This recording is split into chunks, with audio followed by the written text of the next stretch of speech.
ஆபிரகாமின் குமாரனாகிய தாவீதின் குமாரனான இயேசு கிறிஸ்துவினுடைய வம்ச வரலாறு. ஆபிரகாம் ஈசாக்கை பெற்றான். ஈசாக்கு யாக்கோபை பெற்றான்.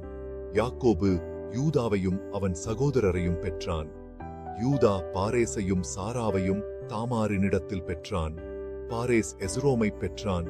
எஸ்ரோம் ஆராமை பெற்றான்.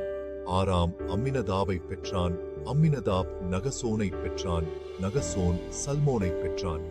சல்மோன் பேயாவாசை ராகாபினிடத்தில் பெற்றான். பேயாவாஸ் ஓபேதை ரூத்தினிடத்தில் பெற்றான். ஓபேத் ஈசாயை பெற்றான். ஈசாய் தாவீது ராஜாவை பெற்றான். தாவீது ராஜா உரியாவின் மனைவியாயிருந்தவளிடத்தில் சாலமோனை பெற்றான். லொமோன் ரெகொபெயாமை பெற்றான். ரெகொபெயாம் அபியாவை பெற்றான். அபியா ஆசாவை பெற்றான். ஆசா யோசபாத்தை பெற்றான். யோசபாத் யோராமை பெற்றான். யோராம் உசியாவை பெற்றான். ஊசியா யோதாமை பெற்றான். யோதாம் ஆகாஸை பெற்றான். ஆகாஸ் எசேக்கியாவை பெற்றான். எசேக்கியா மனாசேயை பெற்றான். மனாசே ஆமோனை பெற்றான். ஆமோன் யோசியாவை பெற்றான். பாபிலோனுக்கு சிறைப்பட்டு பேயாகுங்காலத்தில் யோசியா எகோனியாவையும் அவனுடைய சகோதரரையும் பெற்றான். பாபிலோனுக்கு சிறைப்பட்டு பேயான பின்பு எகோனியா சலாத்தியேலை பெற்றான். சலாத்தியேல் சொரோபாபேலை பெற்றான். சொரோபாபேல் அபியூதை பெற்றான். அபியூத் எலியாக்கீமை பெற்றான். எலியாக்கீம் ஆசோரை பெற்றான். ஆசோர் சாதோக்கை பெற்றான். சாதோக்கு ஆகீமை பெற்றான். ஆகீம் எலியூதை பெற்றான். எலியூத் எலையாசாரை பெற்றான்.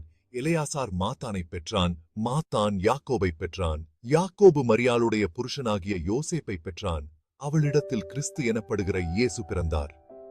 இவ்விதமாய் உண்டான தலைமுறைகள் எல்லாம் ஆபிரகாம் முதல் தாவீது வரைக்கும் 14 தலைமுறைகளும், தாவீது முதல் பாபிலோனுக்கு சிறைப்பட்டுப்பையான காலம் வரைக்கும் 14 தலைமுறைகளும், பாபிலோனுக்கு சிறைப்பட்டுப்பையான காலம் முதல் கிறிஸ்து வரைக்கும் 14 தலைமுறைகளுமாம். இயேசு கிறிஸ்துவினுடைய ஜனனத்தின் விவரமாவது, அவருடைய தாயாகிய மரியாள் யோசேப்புக்கு நியமிக்கப்பட்டிருக்கையில் அவர்கள் கூடி வரும் முன்னே அவள் பரிசுத்த ஆவியினாலே கர்ப்பவதியானாள் என்று காணப்பட்டது.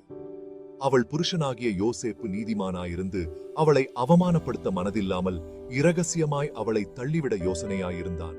அவன் இப்படி சிந்தித்துக் கொண்டிருக்கையில் கர்த்தருடைய தூதன் சொப்பனத்தில் அவனுக்கு காணப்பட்டு, தாவீதின் குமாரனாகிய யோசேப்பே, உன் மனைவியாகிய மரியாளை சேர்த்துக் கொள்ள ஐயப்படாதே.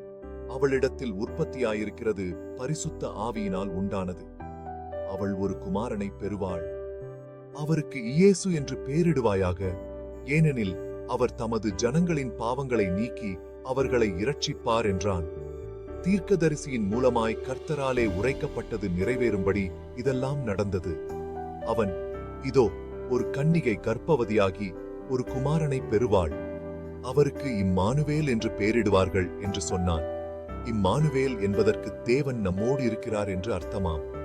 யோசேப்பு நித்திரை தெளிந்து எழுந்து கர்த்தருடைய தூதன் தனக்கு கட்டளையிட்டபடியே தன் மனைவியை சேர்த்து கொண்டு, அவன் தன் முதற் பேரான குமாரனை பெருமளவும் அவளை அறியாதிருந்து அவருக்கு இயேசு என்று பெயரிட்டான்.